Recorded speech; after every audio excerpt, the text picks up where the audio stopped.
And we are about to do a recording here of the Discover Your Inner Awesome podcast, and you get it live. Y'all ready?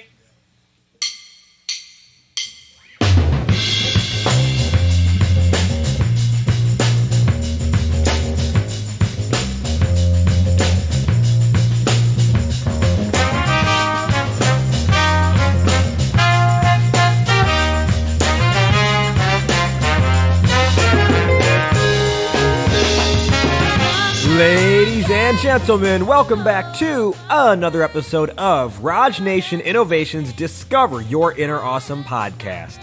My name is Rajiv Nathan, aka The Raj Nation. I am your show's host, the founder of Raj Nation Innovation, as well as a hip-hop artist and a yoga instructor. Above all else, I am a storyteller. And I am joined by my co-host, Victoria Cohen. Victoria is the voice behind the blog almondsandasana.com. She is a fellow yogi and a community activist focused on helping you make lifestyle choices that positively impact you and the people you serve. This is Discover Your Inner Awesome, the only show where you get to eavesdrop on conversations with entrepreneurs, artists, and musicians about the stories, the journeys, the struggles, but most importantly, the questions. The questions that help creative thinkers like you and I better understand who we are, what we're doing, and how we can do it better. Is real talk with real people doing real big things to uncover the real side of success. Now, before we dive into today's conversation, I would like to extend an invitation if you are not a member already. Join our tribe by going to discoveryourinnerawesome.com. Enter your email address there, and you will never miss another episode of the show, getting a notification in your inbox every single Monday when we launch a new episode.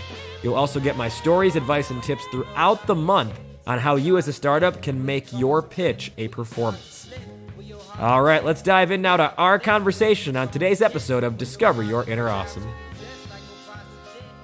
Welcome, everybody, to Discover Your Inner Awesome. Today on the show, we have Scott Kitun. Scott is the CEO of Technori and someone who I just found out went to the same high school as me. Scott, welcome to the show. Thank you for having me. I'm excited to dig into your history, especially knowing that we come from the same at least geographic background. I didn't know that. It's like I said to you before. I've seen you, and we were on the show, obviously on Technori show just recently. I knew you when I saw your face and the name and everything, just like rung a bell. I'm like, I don't know why I know this person, but I do now. I know. Yeah, well, I was causing trouble in Glen Ellen back in the day, so that's how you. It's a rough city. You know? It's hard to hack it there.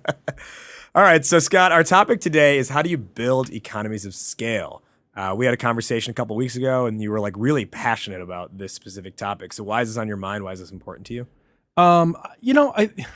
Without going on a rant to like start off your podcast, like let's start with easy steps. But there's one thing that has been kind of bothering me of late is there's a lot of founders and startups and things that are getting started, I think, for growing their own personal wealth and not growing the economy around them.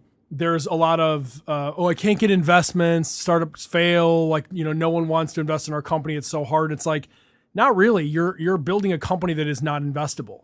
You need to build a company that can grow not only a bottom line, make money, but make returns for an investor, but can also hire people and grow jobs and be valuable to the community around it. And I just feel like sometimes there's this get rich quick kind of thing.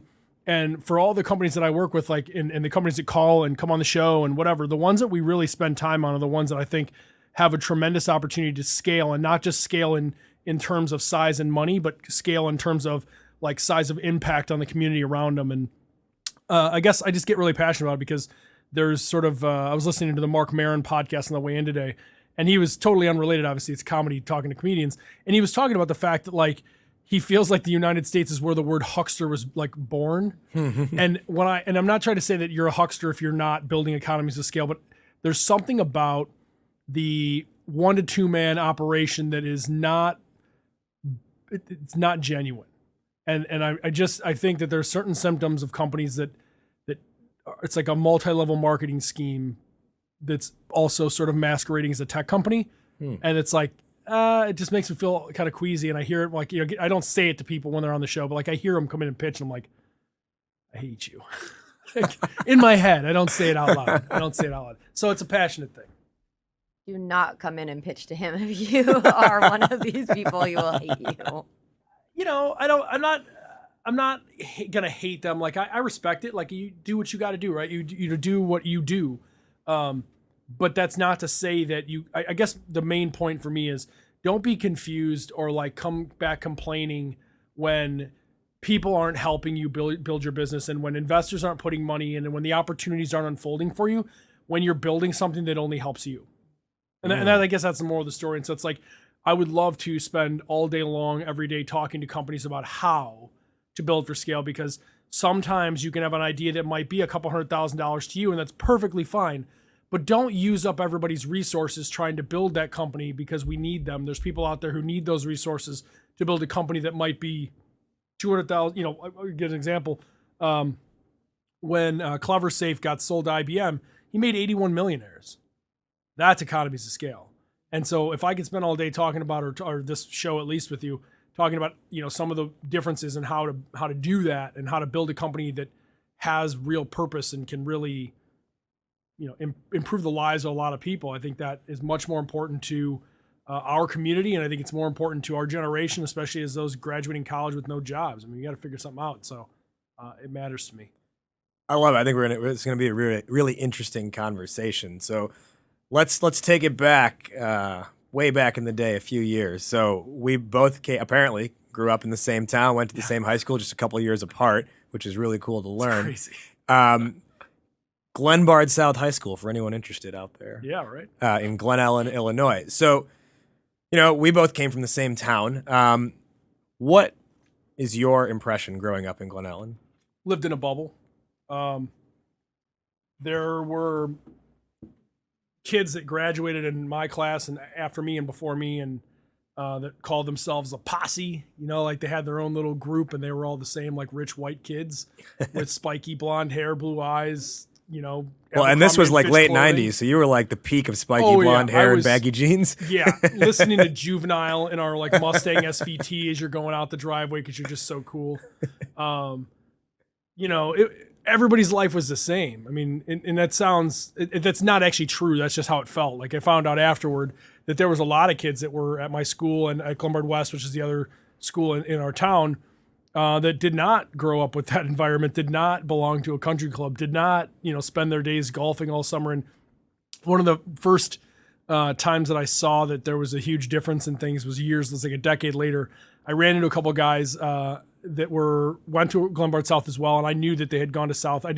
Wasn't friends with them at the time. I didn't really know much about their family life, and I was reminiscing. Like I feel like we'd be reminiscing and be like, oh, you know, remember those summers, right? It was like, do you want to, you know, if you don't play sports here and you're not doing that, you have to get a job somewhere because, you know, you can't do nothing. That was the thing. And it was like, they looked at me like I was talking Chinese. It's like, you had an option. Like your parents made you get a job to stay busy. Like how fortunate for you. And I was like, I was like shocked to me that wasn't the case for everyone in our high school because you just wouldn't have known. Yeah. And so I guess that was the first time I realized like, oh, I live in a complete bubble.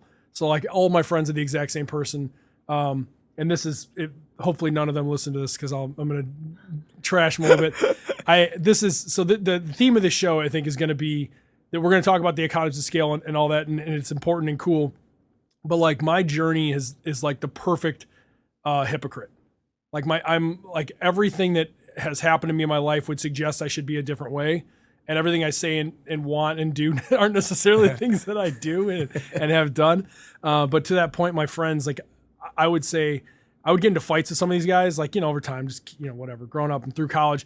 And I would tell them like, you know what, like I'm not going to take this, you know, shit anymore. And I'm just going to go ahead and replace you because there's a guy that's in a grade lower that looks like you, sounds like you, plays basketball like you. Like I can just replace you. And I meant it, and I actually did. Like over time, like there was groups of my friends. I was just like, this guy's just starting to annoy me to no end. I just need to find another funny guy who plays golf on the weekends, who's at least 6 feet tall, and looks kind of like us, so that we can keep doing the stuff we do. Looks like us. Yeah, and I did, and so I replaced him. It was like you had your bizarro friends. Yeah, I had bizarro friends, like, and to this date, I still do. And my fiance looks at me like I'm out of my mind because she's got like lifelong friends, and they share everything. And I'm like, nobody in my world knows, like. Very like, you know, it's one of those things going back to Glenbard South comment. Everybody knows each other. They all know everything, but like none of my real friends and fake friends or whatever you want to call it, know anything about me, really, truly. Like if you had to ask like real questions, they couldn't tell you anything about anything that I do. Yeah. And I don't know why that is. Maybe it was because I felt like everyone knew your business, and so I just created this like safe world. But like my fiance, she'll be like, we're getting married in July, and she's like got 800 friends or whatever she's inviting, and I'm like, I got like 3. One of them's more of like mandatory, and then the other ones are just like, will this help me in business? Like I'm serious, and that sounds terrible, but it's like that's just the way that my brain is wired, and I honest to God, I think that it came from that question you asked, which is like, how did it shape me? I think it came from this thing of like, everyone's the same. Everyone's got the same background. Everyone's got the same story. So like, what's the difference? Like whatever. I know it's probably a weird way to take it, but.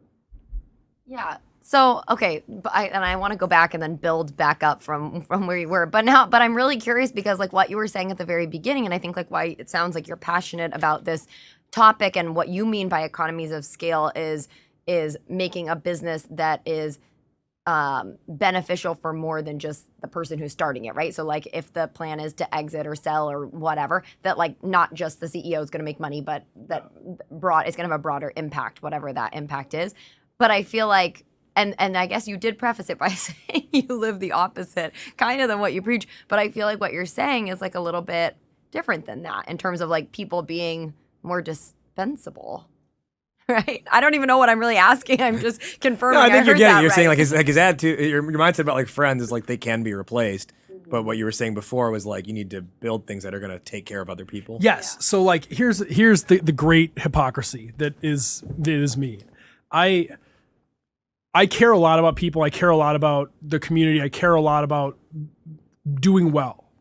And this is I don't know how this is gonna come across. Maybe it gets edited. No, we don't. There is no editing in this show. So the deal is this, and I actually had a conversation. I was talking to Emil Cambry from Blue 1647 yesterday on my show, and we talked about this off the air, so I won't repeat exact conversation, but the gist. And the reality is like this dude does incredible things. I mean, his impact on the community is honestly, I don't think it's measurable at this point. Held 100 classes for kids on coding and stuff just last month. That's insane. And so, for reference, Emil Cambry is founder CEO of Blue 1647, yep. which is co-working incubator space in a more just not affluent area of Chicago. Yes, right? yes, and it's and in his words, it's not for black people, it's not for white people, it's not for brown people, it's for every people. Mm-hmm. It's a place for anyone to be able to walk in and just sort of like whatever your jam is your jam, and if we can help you, we help you. And so, incredible person, and is hosting Michelle Obama Elementary there, and lots of things, and there's a lot of stuff in the works. But the bottom line is, as I said to him, it's not just the work ethic and the smarts that like everyone could do this. Like, why doesn't everyone do this? And the reality is, and you've heard this line before with, I don't know, it's on Shark Tank and stuff. They talk about like, before you want to do good things, you have to make good things, or you got to make something before you can do something. There's certain people who understand what it takes to succeed and to drive and to build and to deal with political BS and to deal with copycats and to deal with people who are sabotaging your business and just the normal competitive stuff that takes place in the business world. And I know what it takes. I've been through this several times now. I've had my businesses stolen from me. I've had people rip me off, lie to me, screw me over in contracts. Like, you name it, it's happened. And I've learned from it and recognized that to build a company and to be a person who can build an economy of scale, you have to sometimes be ruthless. And you have to look at people as like, you're going to play a certain role here. And if you're not, I'll find someone who will play that role. And that's hard and that's tough on people. And that's the part of me that's sort of the hypocritical part, is like, I do care and I want to make good, but I can't make good unless I am able to be playing this at a ruthless, a hard enough level that you can get where you've got to go to be able to do good things. And Emil was talking about how politically, there's a million people who have as much passion for social enterprise as he does. There's a ton of people who have the ability to do it. But do they have the understanding and the strength to go through it and to have to replace their entire team as he did when he went from Blue 16 1.0 to now? To just say, listen, I know we're here, but together we've gone as far as we can go. Yeah. And so like I take this approach of like, to answer kind of your question, Victoria, it's like, I've always had this hard line. I don't want to say Patrick Bateman sociopathic sort of like channel. I just can be like, I'm just riding through the show and playing my role. But there is a greater good. So like while I'm on the mission, there's a mission at the end of it. And the mission at the end of it is to grow Chicago, to grow startup companies and people abroad. And it's not, for me personally, for the Technori mission, it's to democratize entrepreneurship. It's to make it to where the rich white, blonde, blue-eyed guy that I grew up with, is not the only one who gets to control things. And that if you want to start a company and you want to invest in a company, that's been reserved for the past forever for only the richest 3% of the country. If you want to start a company and you don't know a rich uncle, you don't get to start a company. Or if you do, you play with a different set of rules and you're going to fail and no one told you. Unless you're very, very lucky, very rare. Mm-hmm. So we're changing that, and our mission is to change that. But in order for me to do that, guess what? I'm going to have a lot of people who are pissed because there's a lot of rich people out there who would prefer that not to be that way. And so I have to have a certain mentality and makeup to be like, whatever, that's tough shit, I guess, for you. It's a weird thing because you have to be callous on one hand and incredibly empathetic on the other.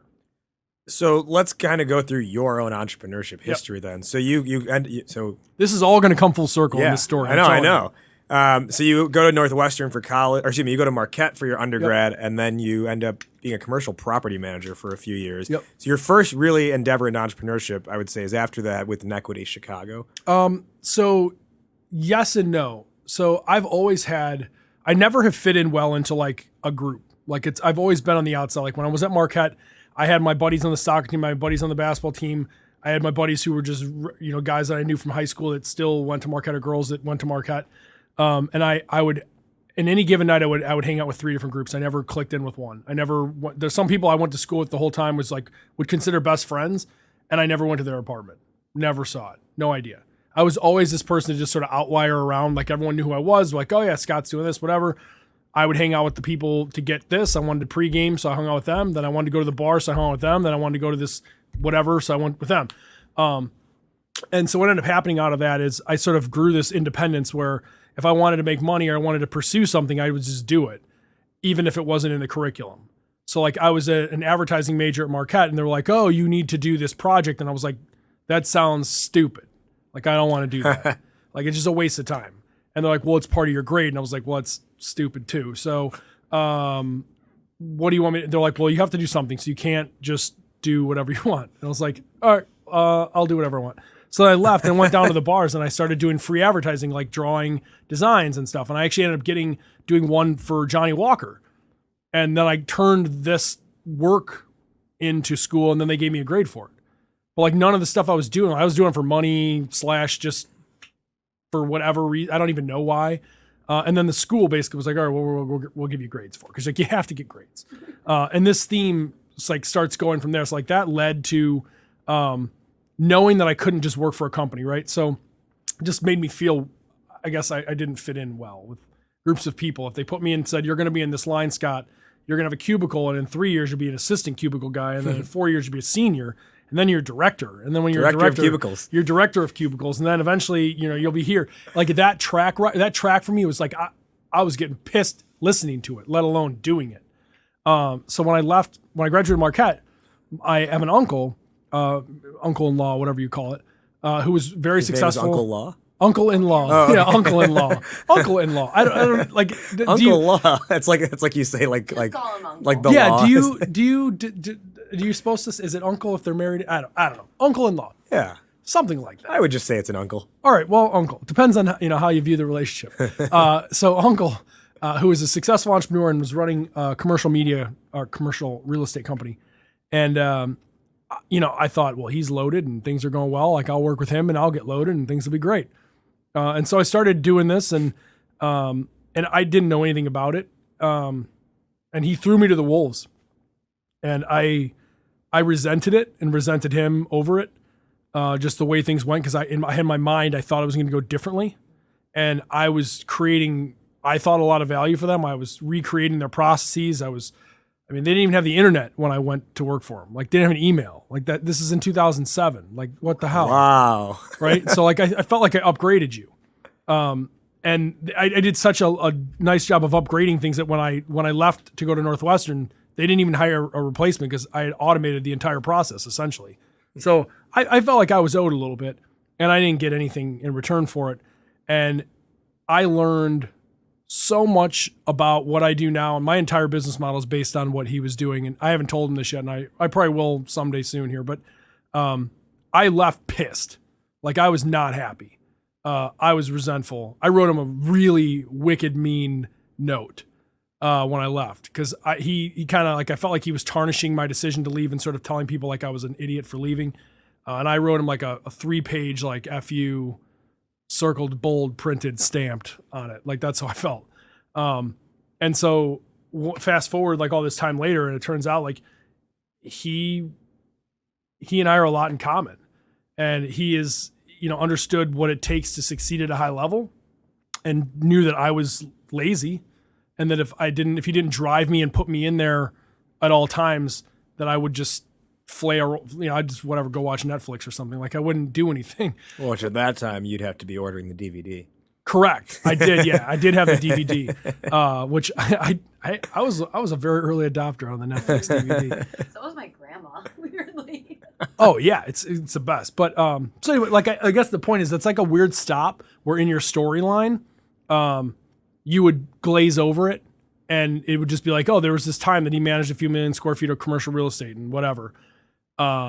And then when you get to the end game of where I'm at now, you'd go back and be like, wow, that was the most formative thing ever, because it was a place where I was managing incredibly wealthy investors' property, and I got to learn what it's like to lose money for someone who has a lot of money and takes it real serious, and have them call you on the phone and tell you you're a worthless loser, piece of shit, blah, blah, blah, blah, blah. And you're like, oh, wow. Like, nobody gave me instructions here. So I'm like, well, life doesn't come with instructions, buddy.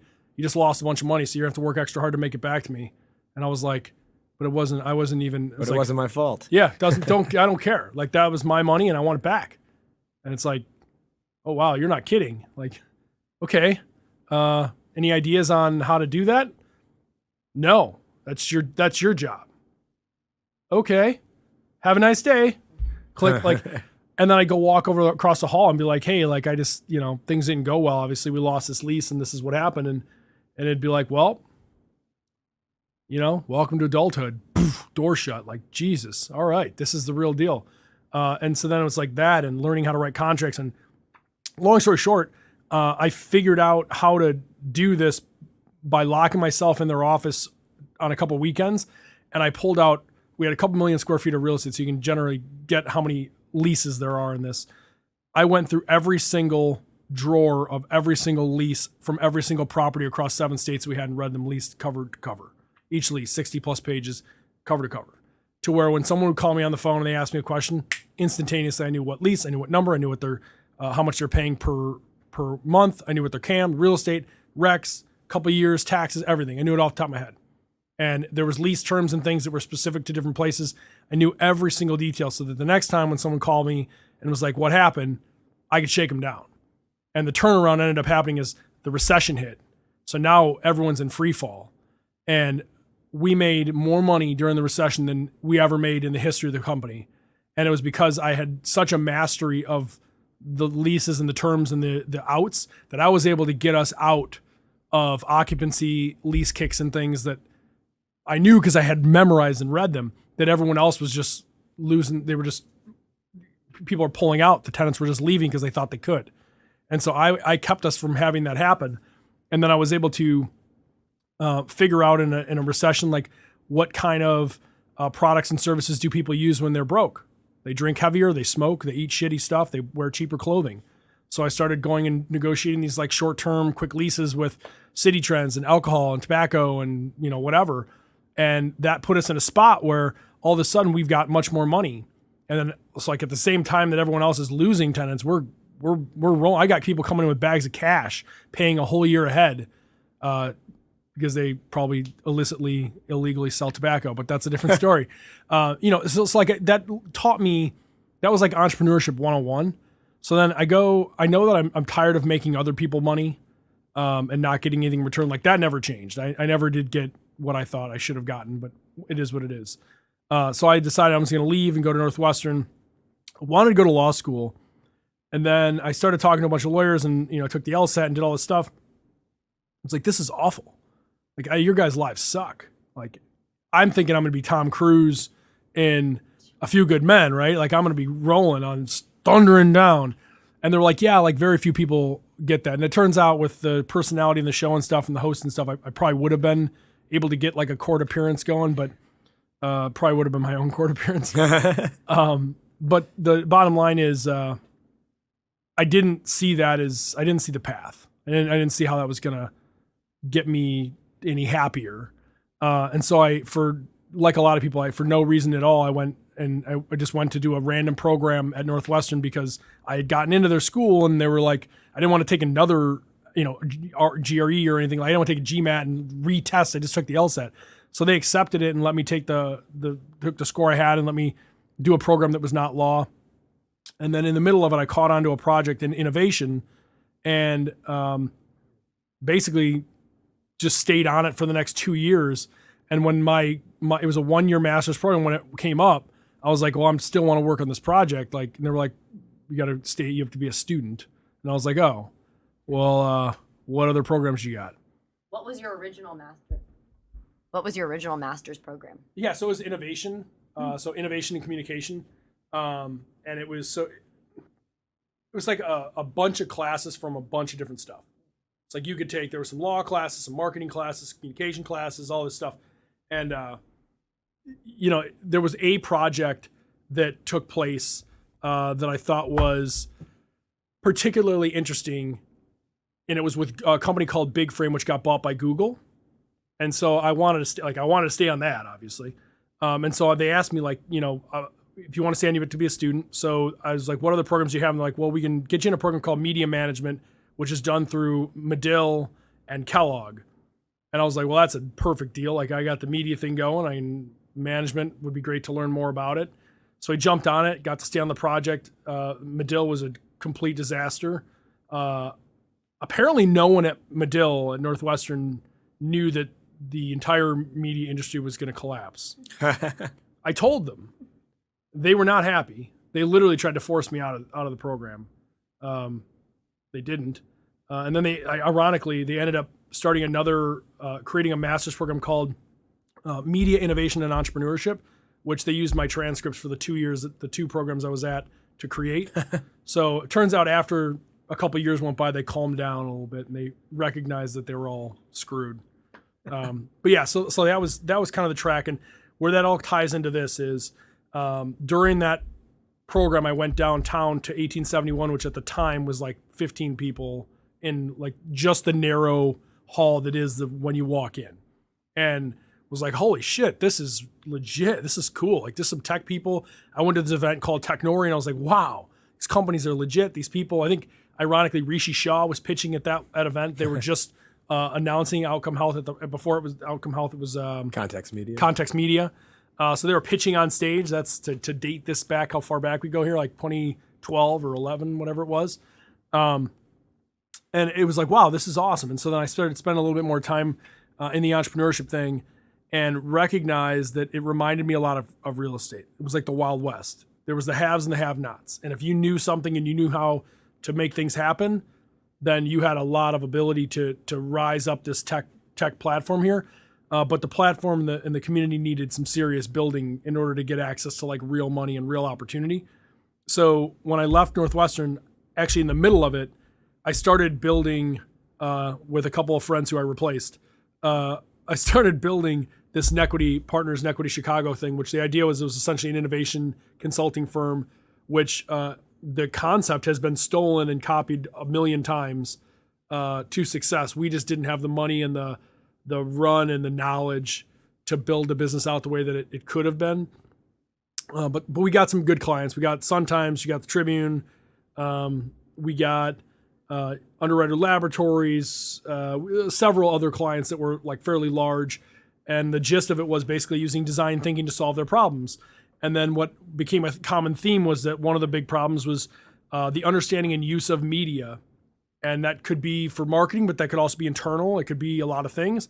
And so what started to take shape over about 3 years with that company is that the innovation was in media. And what happened there is it led to getting a working project with WGN. And I built their podcast studio and a show called Tomorrow's Business Today.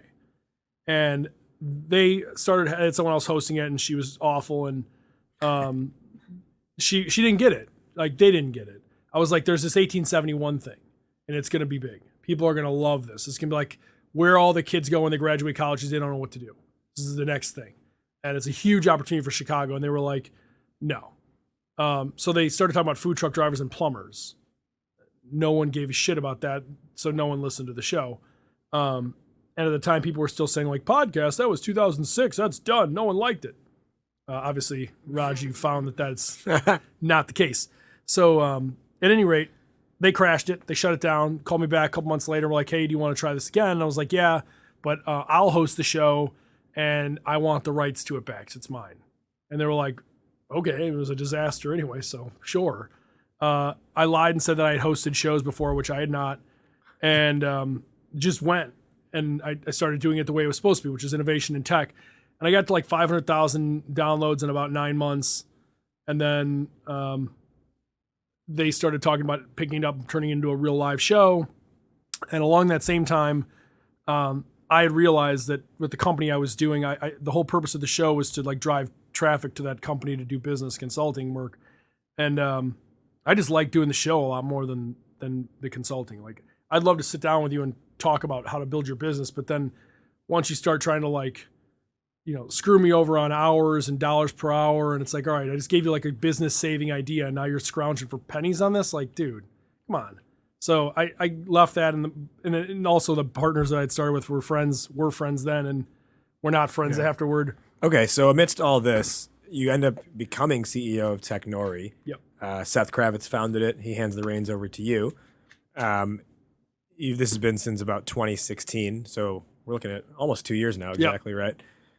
In this time, you've, from my observation, you've expanded Technori. It essentially, prior to you taking over, was a monthly pitch event. Yep. And that's kind of it, right? Since then, you've developed some content. I would say it's more of a media platform now, right? Yeah, I mean, publicly facing, we're doing that, and on the behind the scenes, I don't know when this show is going to air, so I'll just go ahead and put it out there. May. Okay, so by the end of May, people will know more about what I'm talking about here, which is the fact that we are going to be heavily involved in the investment side of things. Okay, and that the actual monetization of this company and support system and what we do privately is investment driven. So on the front end, we give everything away for free. The workshops are free. The events are free.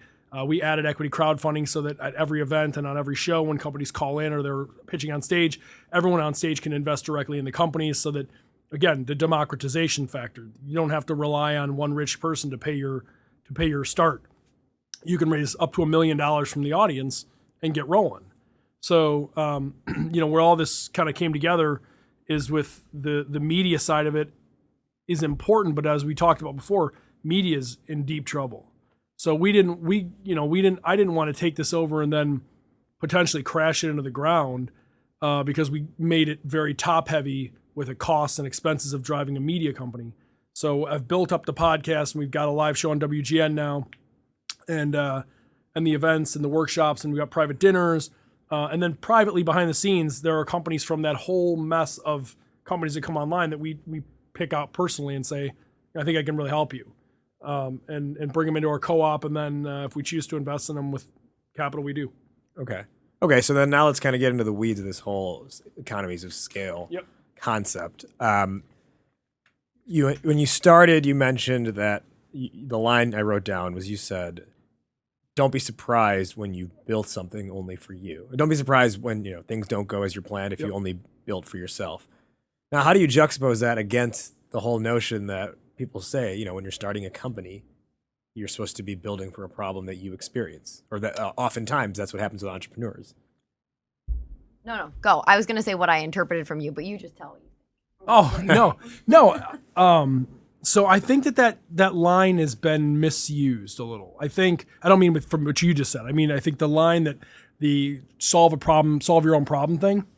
So there's Y Combinator, when they review applications, the very first question that they ask themselves is this something that is a problem that is experienced by a lot of people, and the word "a lot" is circled, and is said to be defined by the number of financial impacts. So if it's a lot of people that spend $1 million, then it doesn't have to be as many people as if it's a lot of people who spend $1. So when people say, is this a problem that you have? Like, yeah, it could be my biggest problem in the world, but I also could be a complete moron and no one else has this problem but me, right? And so having solved that problem for one person does not make it worth the pursuit. So what I look at is like, is the problem, Band-Aid problem, or is it like an injury? Are you hurt or you're injured? Injured, you're off the field. Hurt, you play through it. If it's hurt, you're going to need to have a problem that millions of people are hurt and you're solving. Because if not millions of people using it, there won't ever be enough volume. If it's a problem where it's an injury and you're solving a problem that literally is helping people do something that they couldn't have done before, or it stops them from having something happen that has happened before, and it's millions of people, or it's thousands of people, but the price point is higher, then that's something that is worth looking after. The other part of this is it doesn't necessarily have to be something that sometimes scale is looked at the wrong way. And here's what I mean. So let's say we look at like 3 different versions. So there's a spot here. We'll try to use home teams here. There's the Groupon Grubhub style. And then let's just focus on that. There's Groupon and Grubhub. So forget about whether they perform well right now or not or whatever. But Grubhub employs a lot of people. They employ a bunch of gig economy people. They also bring money in for local shops that people wouldn't have shopped at because they couldn't order out. They impact the economy in several ways, right? That is like almost the pure definition of like the perfect economy of scale company. Then there's Groupon, which may not impact gig workers, but they hire a lot of people because it takes a lot of people to be, developing it and to sell it and yada, yada, yada. And then they also impact the companies whose products are being sold on it or services being sold on it. And then those companies then have to hire more people to make the product or to perform the services. And so now multiple places of the market are being affected and grown scale-wise. The other way to do this is it doesn't have to be a product or service. Let's use Technori as an example. Let's say we're really, really successful and I have to have 5 or 6 people on my media staff and I help thousands, tens of thousands who get to listen to the show and find out how to scale a business or get to listen to your interview and hear how you've built your business. And then we invest, we raise a huge fund and we start investing a bunch of money. Now I'm going to hire another 10 or 12 analysts to spend days looking over these companies and picking companies out so we can get companies from all over the place. And then we dump a bunch of money into these companies. And then those companies invest in their company by hiring more people. And then they make more products which serve more people. Now my company only has like 12 people, but I'm impacting thousands. Groupon only employs several hundred people or whatever they're at now, 500 people plus, and they impact thousands. Grubhub impacts tens of thousands because they're hiring thousands of people plus gig economy plus shoppers and workers. All 3 of those companies are entirely different. There's nothing really in common about them other than that all 3 of them have been at Technori. That's the only common element. Okay, so but you talk about that and that makes sense, but that's what I mean by scale though. It's not about, so like building a company. So let's circle this for 1 second. If I was going to do the Nequity company, that's a company that I found out was not for scale. That was a company that was self-serving. I was looking at companies and I was going, I can help you. You give me money and then I disappear. We would have as much money as we possibly could, but we weren't structured to grow in a way that we could hire 50 people or impact a ton of companies. We were very expensive. We were small. Like it would have been a good little 3-man business. And that's why I'm saying, like, just because you don't build for that, there's nothing wrong with that. I'm not judging you. I think if you have a 3-man, 3-girl business, do it. But don't expect that people are going to want to help you all the way through and that you're going to raise capital like crazy for a business that's quite honestly has very little chance of returning. Yeah, it's a lifestyle business. Yeah, correct. Yeah, of course. Okay, so let's take the Groupon, Grubhub examples again. I like where you're going with that. And it all makes sense when we can see the big picture when they're publicly traded companies. Yeah.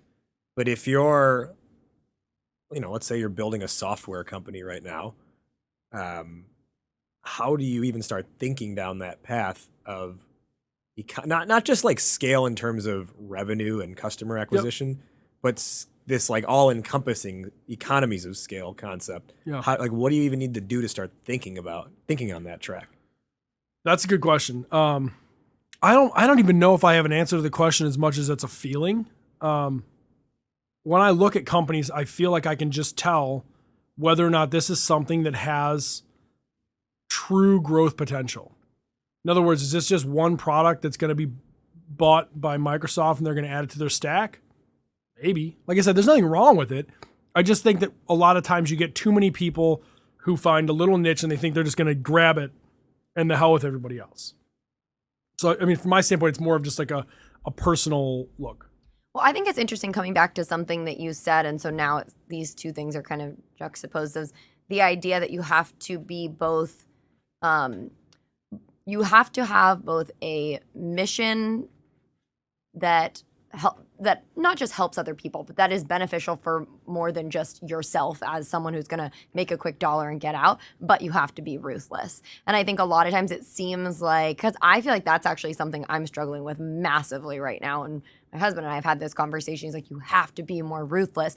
And I'm like, I know, but the yoga industry, the blogging industry, it's like, we're supposed to be nice and yada, yada. He's like, yeah, but there's a way you can do it and be ruthless. Like, I haven't tapped into that yet, but I think that's really important because for me, with like my blog and everything that I'm trying to build on, I want to build a platform that's beneficial for a lot of people and the kind of information I'm putting out there. But in order to be able to have the success and the money and everything to do that, I have to be ruthless in certain ways. And I think that's like a really interesting point you make, that in this whole economies of scale in the way that you're describing it, right? You have to be both of those things. I completely agree. I would also say that you're going to have a hard time growing, and to your point, Raj, you're going to have a hard time growing a team that's going to build this. Like, let's say you're going to use the software analysis or analogy. You're going to build this idea. I've got an idea right now. It's 2 or 3 of us. Then we're going to need 5 or 6 because we're going to have to sell it. And then we're going to do whatever. If you're not there's not a mission. And when I say mission, it doesn't have to be like big social impact. Like, my mission might be that I want to become the biggest software for service company on the planet. That's my mission. Okay. If you can sell it to people, go for it. You're going to have a really hard time building a team that is awesome working for you if you don't have a mission, because the majority of people don't wake up and be like, yeah, I just can't wait to go sell some SaaS. Like, it's hard. Or sell with SaaS. Hey. Or sell with SaaS. That's another good one. But it's like, so like you have to have a mission behind it to drive the force. And I guess it's one of those. This is sort of like, this is going to seem very strange, but it's sort of like that, like pornography on TV thing, like whatever it is. Like, when you see it. You know what I mean? The government's definition of it. Yeah, the government's definition. I know porn when I see it. It's just it Who is. was it? What politician said that? That's got to be Bush. Was Bush it that? one. Yeah. Or Dan Quayle. One of them. It was one of those, I think. It wasn't the second Bush. It's the first one, I think. Yeah. Or like Bob Dole with his pencil. I was thinking maybe it was like a Bob Dole-esque. It has, for some reason, Dan Quayle stands out to me as saying like something about this. I know it when I see it. We will look it up. I know porn. I should sure hope so. We know inappropriate when we see it. Yeah, right. So, when I see, there are several I will not name, but I can envision them in my head right now, where the person comes in and pitches, and it's like, I see a lot of you here. I see a lot of you hiring people to support you, not to be able to do anything on their own.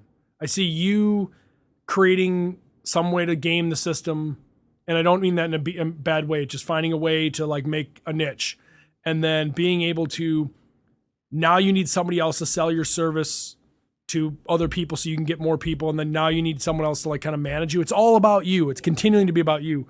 And again, that doesn't necessarily have to be bad. Like, Technori in theory could just be about me and my like show and bringing companies in and then us dispersing cash.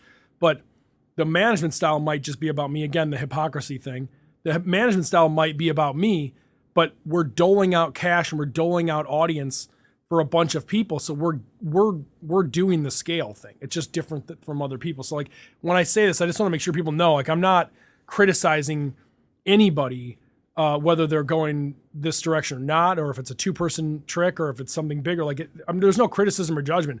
My only criticism is, know what you are. know what kind of business you want to build and know what kind of, whether it's entrepreneur, leader, whatever, know who you are, because this community, Chicago we'll use as an example, only has so many resources. There are only so many micro VCs and angel investors. And every person who takes money, and God bless, you got to do what you got to do. Like you can get money, access to money, take it, good. But the amount of times that you take money from an angel investor and then you don't return it, that means somebody else isn't going to get that money. And you're slowing the economy down. So you're not helping that. Now, if you've got a one person show and you can make money, please try to make revenue first. Don't take investment capital from people that you have almost no way of opportunity of knowing that. Like for me, as an example, at the Equity Partners, I knew that to do it, we could have taken money that would be great. There'd be almost no chance of returning capital except for like an interest rate, like we'd just be paying on debt. Technori in the original version, when I acquired it from Seth, and I looked at the way that everything was structured, if I took an investment, I told the guys, for us to do this properly, the media only, we got to raise $1 million. And I'm not a lying person, so I'm going to have to raise $1 million telling every investor there is almost a certainty that you will never see $1 of this back unless we get sold or bought, I guess. That's the only way. So I'm going to lie. I'd have to lie to you otherwise, because it's media. You see the shit falling right in front of you, right? It's an ivory tower of tribute, the pieces are falling right on top of her head. So those are not things that are scalable. Those aren't things. So I never went and asked for $1. When I finally figured out our model and knew what we were doing and could see how we could impact and scale and go to different cities and really change the way that this community raises capital and grows businesses, I went and talked to a handful of investors and I got no no's. Nothing. Every single person was like, we had 3-week turnarounds on closing money, which is unheard of. Because it was super clear. How do I get my money back? Very clearly. If we perform on this thing and we deploy enough capital to get to these companies, you'll have returns way in excess of whatever advertising click ratio would have been. Yeah. You know what I mean? It's like, you got to know who you are. And there's nothing wrong with it. I just recognized that I would have had to, like, I guess to summarize that, if you, in your heart of hearts, in your mind of minds, and this goes back to the yoga thing, be true to yourself. If you think you have to lie or fudge to get what you need out of it, you should probably reconsider. You should probably reconsider, or you got to live with yourself. So it's up to you, but like, you should probably reconsider. Yeah. All right. Let's bring this home. By the way, just so everyone's aware, the phrase "I know it when I see it" is a colloquial expression by which a speaker attempts to categorize an observable fact or event, although the category is subjective or lacks clearly defined parameters. The phrase was used in 1964 by United States Supreme Court Justice Potter Stewart, great name, Potter Stewart, That's a great name, to describe his threshold test for obscenity in the Jacobellis versus Ohio case. Wow. History lesson. Holy cow. So it had to have been repeated at some point. I guess so. All right. So before we wrap up, Scott, where can our listeners learn more about Technori and get in touch with you? Technori.com. You can follow me on Twitter at Kitun. Follow us on everything at Technori. The DMs go straight to me. Slide into his DMs, people. Yeah, dude. Yeah. Send me anything you want. I mean, I get, we could have a whole nother show just talking about the messages that we get. It's for real. Like, it's legit. Like, companies, like, the asks are just awesome. I had a guy say, like, do you know, who was the big exit we had here? It was before RX Bar? No. It was like before Brad Keywell. It was like the big when we had it like the late 90s. Like, he hasn't even been in Chicago in years. It was like a Huizenga Group level, like, money. Oh, yeah. And he's like, somebody's like, hey, can you just email them for me? I'm trying to raise money. It was just like, yeah, sure. Idiot. No. But yeah, please follow us. If there's any questions, by all means, reach out. All right, so then to wrap up, we will go one by one and give what we believe our answer is to the question today based on the conversation. We'll start with Victoria, and Scott, we'll close with you. So Victoria, to kick it off, how do you build economies of scale? Well, I think kind of to the point that I was saying before, what I was kind of grabbing out of this is you build economies of scale if that's the kind of business model you're going after, and it's not just like, I'm just going to have this business for myself and not take on investment, because that's totally valid too, to just be your own mom and pop business and whatever. But if you are going to take on other people's money, that you have to have a mission or a purpose that is greater than just the benefit of yourself, whatever that means. And that can look like a lot of things. But I really did like that piece of, even to do good, you have to be ruthless along the way. Nice. My answer for how do you build economies of scale? I kind of like what I was pulling out of that Grubhub Groupon example is it's almost like there's this holy trinity of human capital, which is employees, customers, and partners. And within that, you don't have to turn the lever on all three, but you have to know what levers you need to turn in order to expand in the way that is going to be this scalable and serving humanity more or less company. And if it is just one lever, or if it is all three levers, there's got to be a strategy behind that. Like Scott, I'm sure as you know, as well as I talk to a lot of companies, and I'm sure you do it too, who just think like, oh well, once we get the investment, then we can get customers. But we can't do that until we get an investment. Yeah. Okay. So you have to have the strategy behind it as well for how you're going to involve those groups. Scott, how do you build economies of scale? I think you just summed it up really well. I'll add to what you started with on the sales part of it, using RX Bar, who you mentioned before, another Glen Ellen. Really? They were Glen Ellen too? Lombard West, all of them. They were all my Little League team. So that's going back. We're bringing this truly full circle. We were all drinking Kool-Aid jammers and eating chewy granola bars. Oh, and then eating Alfies and then heading home. So literally, Peter Rahal, who's the founder, he started this company in his parents' kitchen. And he kept asking his dad, like, when do I know when it's time to raise money? When do I know when it's time to raise money? And his dad said, sell 1,000 bars and you'll never have to raise money again. He just sold the company for $600 million. And the amount of money he raised along the way was very tiny.